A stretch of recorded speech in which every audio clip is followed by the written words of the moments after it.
Alright, so today we're taking a look at the best $1,000 gaming PC with the Intel Core i5-13400F. So hey, if you like the video, press that like button, subscribe, and this is a really well balanced gaming PC in my opinion. So let's not waste any more time and let's get to the benchmarks. So what we're looking at right now is some i5-12400F RTX 3080 1080p benchmarks from a YouTube channel called Jex TV. Now the aim of these benchmarks is to show you how good the PC is and how good it can be once you upgrade to an i5-13400F.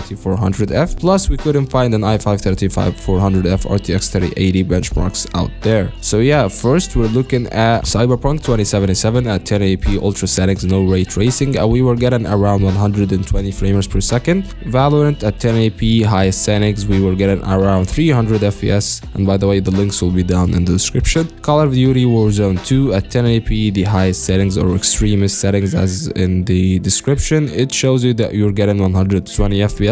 Apex Legends at 1080p, the highest settings, we were getting 240 to 300 FPS. For the CPU, we're looking at the i5-13400F, of course. This CPU goes for $210 on Newegg, $220 on Amazon. Anyways, this CPU comes with an included coolers. It has the same core count as the 12600K, means it has 6 performance cores, and 4 efficiency cores, total to around 16 threads. So it will do fine when it comes to the CPU intensive applications. It's very good for gaming, and it doesn't bottleneck the RTX 3080 whatsoever. As you can see right now, there are some benchmarks with the 7600X and the 12600K with an RTX 3080. And as you can see, there isn't any difference in performance. It's pretty much the same. So the 7600X is one of the fastest CPUs out there for gaming. So yeah, and the board, we're looking at the ASRock P760M-HDV. This board goes for $110. So you don't need to do any BIOS updating, and it's a DDR4 motherboard. It's basically the same as a B660M board, but you don't need to update the BIOS.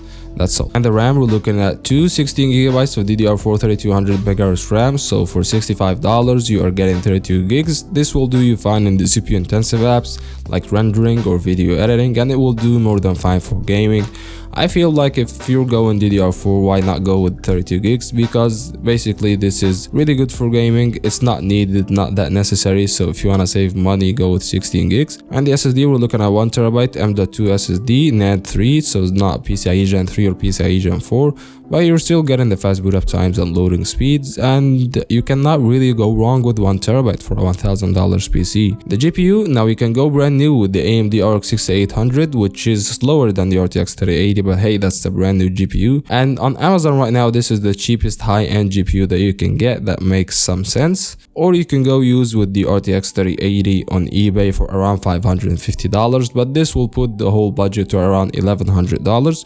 But you can still cheap out on board on the RAM, and you can also cheap out on the SSD. Will bring the cost down. So yeah, anyways, any of the two GPUs is more than enough, and it will get the job done at a 1080p or even 1440p gaming. Now the case, we're looking at an Aerocool Cyclone case. This case goes for $55, and you can tell why we went with that, because we are on a tight budget, basically $1,000 with an RTX 3080. You need to save money somewhere, so I decided to save it on the case. And the power supply, we're looking at the Thermaltake 750 watt 80 plus semi-modular one, bronze. So 700 watts is more than enough for an RTX 3080 or even an RX 6800, and you really cannot go wrong, and it's semi-modular. You can add some cable extensions if you want to. And yeah, that's been it. If you like the video, press on that like button. If you want to see more of that, subscribe, and I'll see you in the next one. Peace.